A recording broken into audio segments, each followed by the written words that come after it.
Hello guys, this is Vysh. So the 60 questions of 2020 is already uploaded. Please watch all the episodes before your prelims because questions will come directly from these episodes. Okay, for 2016 to 19 also it's already completed, and we request you all to subscribe to this channel because only when you subscribe we can do more and more videos. Okay, because there are much more things which I can do for free of cost on this channel, and I just need your support. Okay, we are not asking any fees, we are not asking you to even hit the join button which makes you pay a little bit for the membership.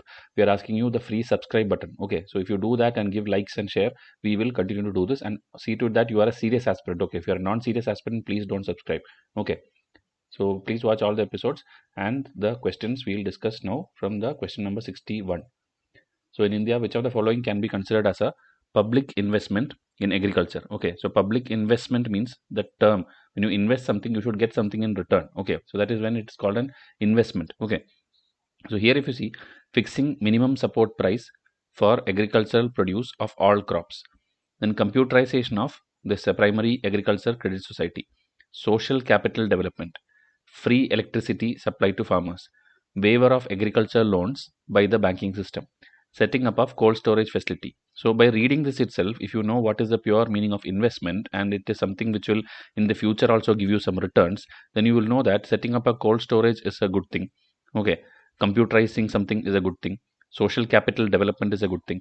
Okay, but if you take the other thing, so if you see what I have taken 2 3 and 6 will be there. Now if you take the other thing, if you see here, free electricity, okay, you are giving something for free that is of never a use. Okay, so freebie you can eliminate. Okay, so when you eliminate, these two will go because option 4 we don't want. Same like that, waiver, you are waiving off the loans, meaning it's again a kind of freebie. Okay, so eliminate 5 also, then you are left with 2 3 and 6, and that is exactly the ones which we ticked. Okay, this minimum support price also you are setting, that has nothing to do with an investment. Okay, so that is why answer is 2 3 and 6. So in our multiple test series in economics and all, we have told the freebies, our deficit, everything is having a problem because we are having a lot of subsidies. So always for an economy to improve or to get some returns, we always have to have a drastic reduction in the expenditure on major subsidies. Okay, and we have to invest in poor services like education, primary health, infrastructure investment. This is what we have told. For investment, you have to reduce subsidies. So with that common sense and knowledge in basic NCERT and remaining, you could have solved this. That is why I'm telling, please revise my economics test if you are giving exam on June 5. Directly questions will be solvable. Okay, now next one, which of the, sorry, what is the importance of the term interest coverage ratio of a firm in India? Okay, so last year UPSC asked import cover, now they are asking interest cover. So every economic possible term they are taking and asking you. Okay, so here if you see, it helps in understanding the present risk of a firm that a bank is going to give loan to. Okay, so bank is going to give loan to someone, so whether this will help you understand anything about that person. Then it helps in evaluating the emerging risk of a firm that a bank is going to give a loan to. So again, a same thing. Okay, whether a risk is there, whether you can understand the present situation of that firm. So this both looks a kind of similar. Okay, now the higher a borrowing firm's level of interest coverage ratio, the worse is its ability to service its debt. Okay, this is the only thing which is wrong here. Actually, if it is a high interest coverage ratio for a company, okay, there is a company and its interest coverage ratio is high, that means he has the ability to repay the loan properly, repay the interest properly. Okay, he can cover up for the interest. So higher the borrowing firm's level of interest coverage ratio, the better, okay, not worse, the better is it to better is it his ability to service the debt. Okay, so 3 is the one you have to eliminate, and 1 and 2 I told you both are looking kind of similar only. You can understand the risk, whether he can pay back the loan, whether you can understand what is his present situation of the firm. So 1 and 2 is the answer. Okay, so interest coverage ratio, it is a debt ratio and profitability ratio used to determine how easily a company can pay interest on its outstanding debt. Okay, whether a company can pay back its interest or not. Okay, and how it is calculated, it is by dividing two things. First thing is a company's earnings before interest and tax, that is the EBIT. Okay, earnings before interest and taxes during a given period, meaning what is the profit. Okay,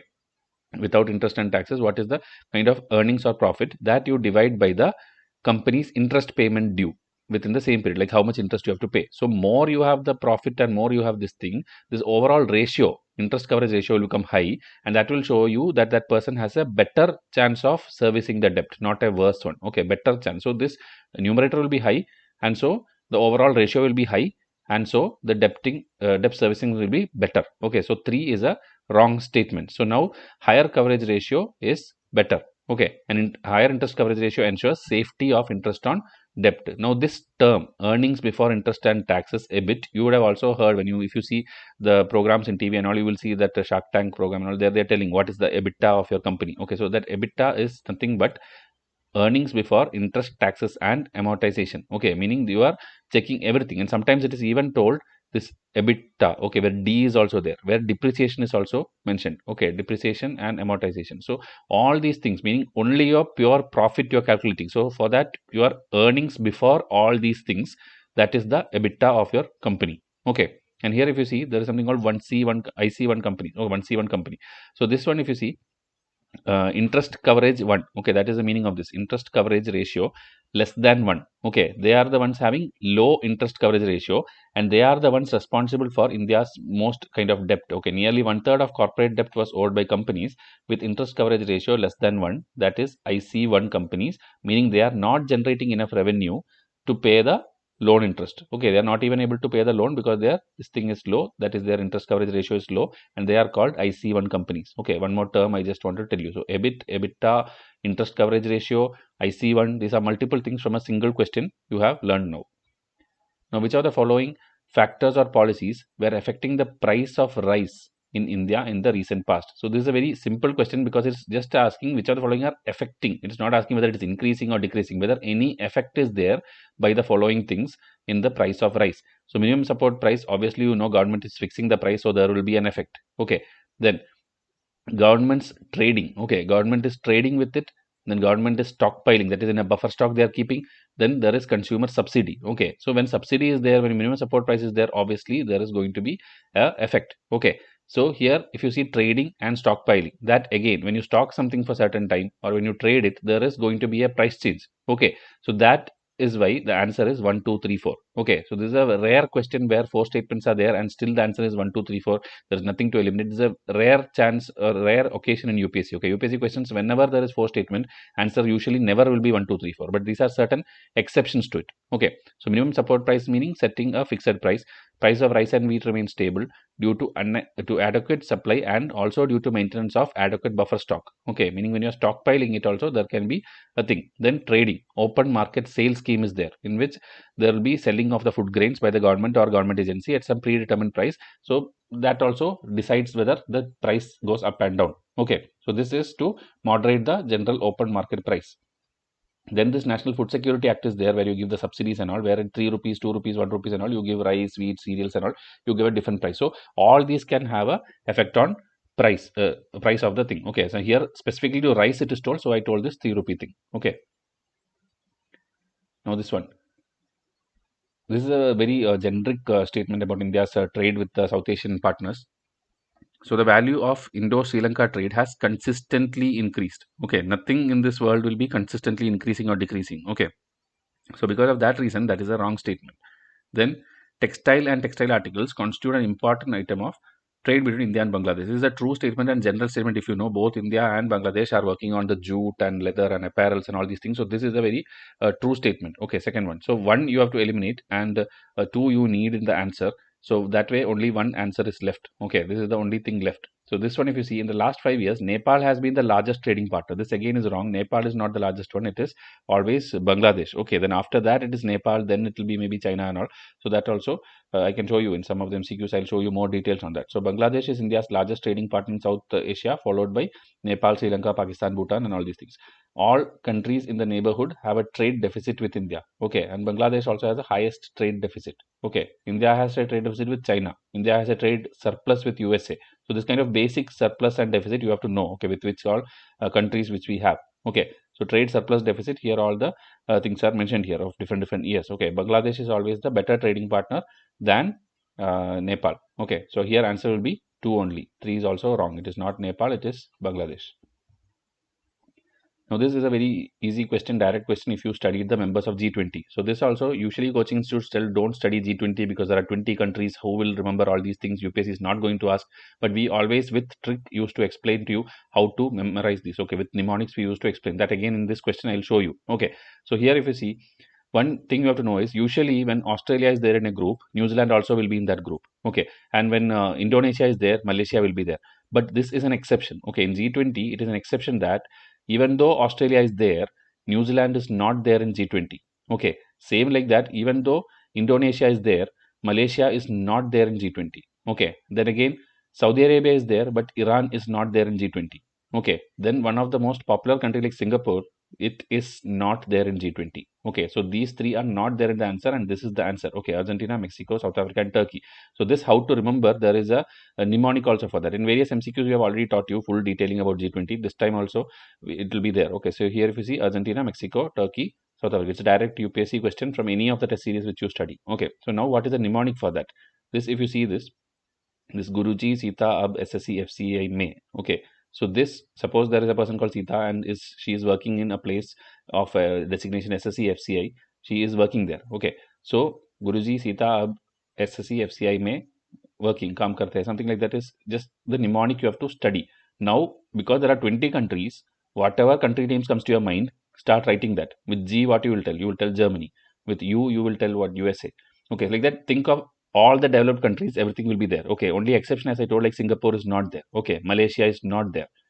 Then this New Zealand is not there. Okay, these are certain exceptions. Okay, and Iran, even though Saudi is there, Iran is not there. And here Vietnam is also not there. Okay, so that way, if you remember that few countries which are not there, then remaining whatever country names comes to your mind, just write it down. Okay, so Germany, after for you, you will tell USA or UK, both is there. Okay, USA is there. Now Russia, UK, then Japan, and Italy. Okay, so this is the Guruji part. Okay, this one. So it is all the developed countries which you know. Write it down. Now Sita. So there you will start with Saudi Arabia.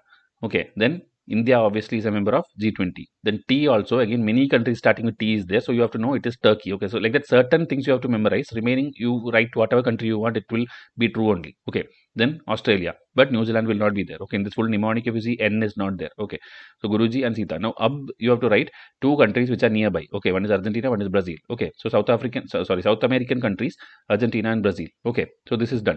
Now, next is the SSC. So, S and S, you have to write both the South one, South Africa and South Korea. Okay. Then C, we have till now not written China. So, China. Okay. Russia, India, China, and all. Rarely is the chance that all of them are in one group. Okay. Like one is BRICS group and one is this one. Okay. Now, after that, we have FCI. So, again, write the developed countries, the France, the Canada. Okay. Now, Indonesia is the one which you have to add extra. Okay. Indonesia. But if you see, this V is not at all there. Okay. Vietnam is not there. Now, last one, M and E. So E is very easy because E is European Union. Okay, and M is Mexico. Mexico, if you noticed, will not be there in most of the groups. Okay, but here it is there. So this is the only place where mistake can happen. Instead of Mexico, many people tell Malaysia. Okay, when you by heart this mnemonic. So remember that very like rare countries which you can go wrong. Okay, remaining everything is very easy. Write all the developed countries and it will be filled up. Only this mnemonic you have to study. Okay, so next time if UPSC asks, you should be writing this by heart. Okay, seeing these options itself, like I eliminated here, you should be able to eliminate, like, this is not there, this is not there, you should be able to do. Okay, remaining everything is there. Now, Kisan credit card scheme. Okay, this also is a very easy question because of the options. So, short term credit is a thing which UPSC focused too much. Okay, at least 5 questions were there on short term credit in 2020 paper.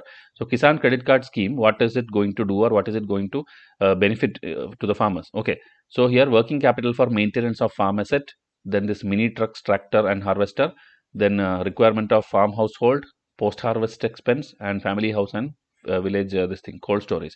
So here if you see, by seeing, most of you will think like, okay, everything looks true. Okay, everything looks true, but here the problem is, if you see this particular thing, family house, to construct a family house for farmers and all, that is not the reason Kisan credit card scheme came. Okay, it is actually for the things for improvement in agriculture. Okay, so that is the only thing UPSC was testing. 5 you had to eliminate, and you will be done with this option, and this option, and answer will be 1, 3, 4. Okay, in the other way, instead of eliminating technique, if you go one by one, you will be stuck in the option 2, because here it is telling combine harvesters, tractors and mini trucks. Okay, which looks true, and you will need the answer 2 in the answer, and you will be then eliminating B, which will be a blunder. Okay, B is the correct answer, and because you wanted 2, you will go that way. So never go with the positive approach, go with the negative elimination technique when you have many statements. Okay, find out which one you can eliminate for sure. This one eliminate for sure, and you will get the answer. Okay, this is a trick which UPSC played. They purposely put this on statement 2 and did not give in that option so that you make a mistake. Okay, so please be careful on this kind of things. Okay, and this is covered in our UPSC question. If you see February 2020 current affair, full detail is there. The same keywords are there. Okay, post harvest expense, the consumption requirement, the maintenance of farm asset. Okay, so all are there. Miss mini truck we didn't teach you, and this family house also we didn't teach you. Okay, so this is the answer. Now, question number 67 is about WPI and CPI, which again every serious aspirant is expected to study. Okay, for inflation, there are many inflation indicators. So, the wholesale price index and consumer price index is the most important ones. And you should know that in India, inflation used to be WPI based. Okay, but now it is CPI based. So, this is a wrong statement. Now adopted WPI. In 2013-14 time itself, we had done away with WPI. Okay, so 3 is wrong. It is actually CPI based inflation in India. Okay, so what happens is here 2 automatically becomes correct. That is, WPI does not capture changes in services. Okay, this WPI, CPI are all actually basket of certain goods. Okay, like food or clothing, shelter. This kind of certain things are taken, and then they see the average price, and then that is how that basket decides what is the overall inflation. Okay, it's just a basket, this WPI and CPI. Okay, so different basket will have, I mean, different index will have different basket. So here if you see, WPI does not capture services, it has only goods. I'll show you what it contains also. But CPI has both the goods and services. So 2 is actually true.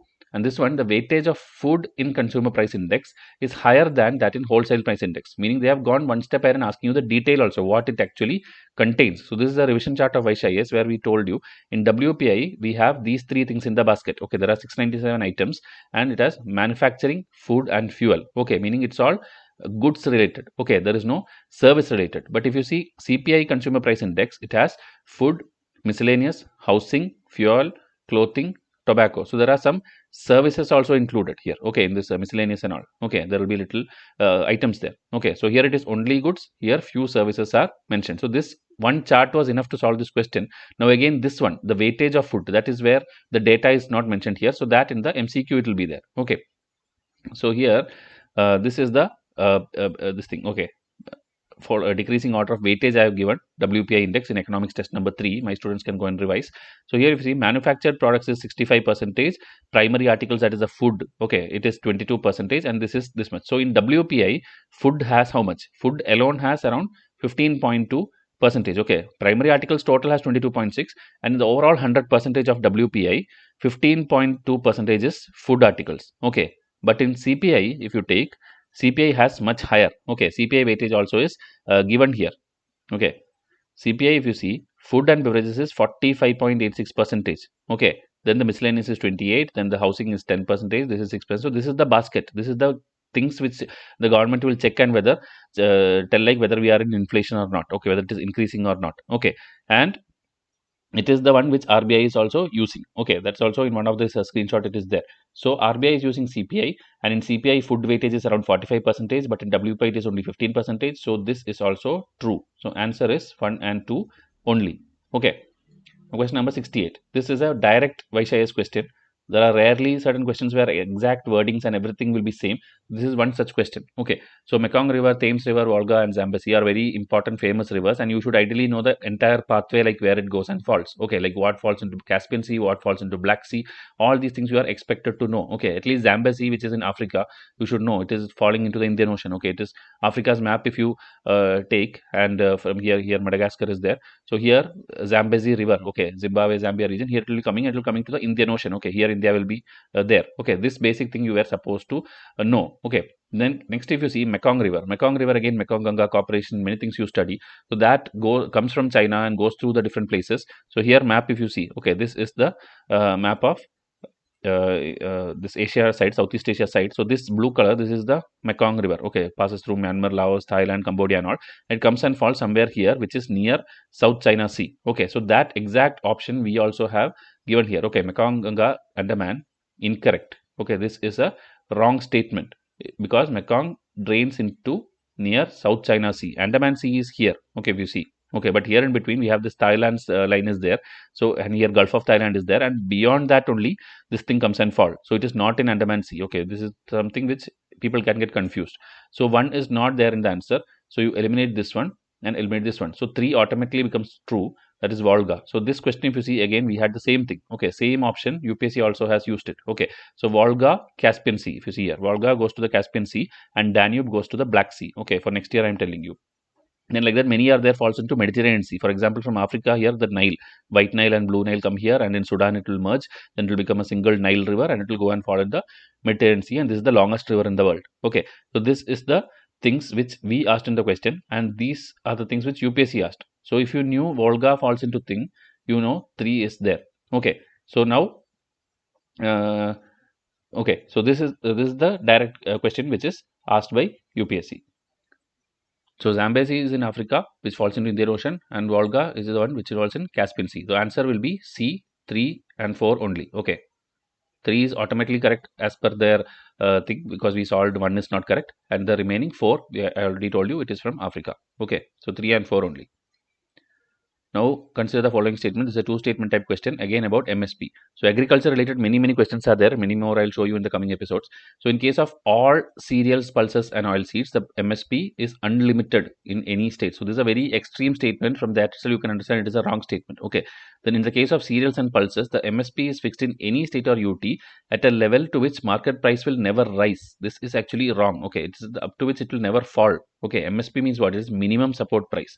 Okay, you are keeping at the minimum below which the price won't go. Okay, so that is why this is also wrong, and answer is neither 1 nor 2. This is a very basics of MSP which they are asking. Okay, so you know now after this Swaminathan commission, 1.5 times the cost of production is what is for all the listed ones, cereals and crops and all. Okay, 22 items, 23 items are there for which MSP is there. Okay, not like all things and not like unlimited also. Okay, so MSP is always higher than the market price. This is what they have also asked here. It will rise, but it is the reverse way. Okay, so here below which market price cannot fall. Okay, minimum guaranteed price are fixed to set a floor below which market price cannot fall. Okay, it's not like above which, it's not like up to which it can rise. Okay, so that again, if you're not understanding, just read this thing. Okay, economics basic test, read this explanation, you will understand what is the meaning of this and what they have given it reverse way. Okay, it is the which it will never fall to this one. Okay, so this again is different explanations of MSP. Okay, the entire list is also given. Last time UPSC asked the list also, like which of the following does not come under minimum support price. If such a question repeats, you have to know that this tea, coffee kind of thing or the fruits, vegetables kind of thing will not be there in MSP. Okay, so when you eliminate 6 itself, you will get the answer. Okay, eliminate tea and you will get the answer 1, 2, 3, 4, 5. So always the tea, coffee, beverages and the fruits and vegetables eliminate. That will not have MSP or currently does not have MSP. Okay. Now these are again short-term thing. Okay, as I told you, short-term credit related lot of questions have been asked by UPSC. So here commercial paper, certificate of deposit, call money and zero coupon bond. These 4 are actually short-term instrument. Okay, so that alone, if you knew itself, you can eliminate some options. Okay, certificate of deposit, here it's given a long-term one and it is issued by RBI. These are all wrong things. Okay, so what is it? I'll show you. So 2 you can eliminate and you will be stuck with 4 and 1 and 3. Okay, so this if you see, zero coupon bond are the interest bearing short term bond. This itself is a wrong. This coupon term actually means interest. Okay, so zero coupon bond means zero interest bond. There will be no interest for this. Instead, you will give something less than the face value. A 10 rupee thing will be given for 9 rupee. Later, you can buy it for 10 rupee. Like that, it is a zero interest type bond. Okay, so that is why this is a wrong statement, because they are purposely given interest bearing. So 4 is also wrong and answer is 1 and 3 only. Okay, call money is a short term finance used for interbank transaction, meaning suddenly you need money to cover up your CRR or SLR, you call and get the money. Okay, so it's a short term finance thing for interbank transaction. It is true. In commercial paper again is a short term and unsecured promissory note. Okay, so these are all basics of economics. Anybody who teaches you properly from NCERT and Ramesh Singh will cover it for you. Okay, this is also from that test only. So borrowing by the banks overnight is called call money. Call money is generally provided via auctions or negotiations. Call money can be availed by banks to meet their reserve requirement like CRR and SLR. Okay, when there is a sudden shortage of money. Okay, so interbank transactions and short finance is the exact definition they have asked in this particular statement 3, which is true. Now, if you see this one, treasury bills. In treasury bills, you are told they are zero coupon securities and pay no interest. Okay, so what is treasury bill? This already 2019 a detailed question came. Just pause and see if you don't have my test. Okay. Then this one. Interest payments are called coupons. Okay, just to show you what is the coupon and bonds definition, I showed you this particular screenshot. And this one also, if you see, foreign currency convertible bond, this also was asked by UPSC in 2021. Everything which UPSC asked will be there in one of my tests. So please revise my economics test. Okay, 10 to 15 questions will come, you can easily score 20-30 marks in extra. I am telling, if you studied something and study Vysh's test on extra, you will get 20-30 marks extra. So here, commercial papers, okay, this option 1. So here again, it is a unsecured money market instrument which is issued in form of promissory notes. Okay, so that is exactly the thing which they have asked you. So full detailing, you can go and read this. Okay, if you see this Aditya Birla, they became the first one of first company to list the commercial paper onto stock exchange. So for that reason, it was in news also in 2019. That is why they have asked it. Okay. And this is certificate of deposit. It is a short-term money market instrument. This also is there in our NCERT Ramesh Singh text. So these were the questions. Please hit subscribe. I'll come up with the next episode. Till then, please keep watching all the episode 2016 to 19. Questions will come directly, and next year also I'll make the Vysh versus UPSC 2022 video. That time you will see a lot of questions came from our test series. So please enroll. Economics, we have a separate package also. If you buy this and study, I'm guaranteeing you it will be a lifelong PDF which next year also you can use. Okay. So next episode 71 to 80 I'll come up with soon. Thank you and have a nice day.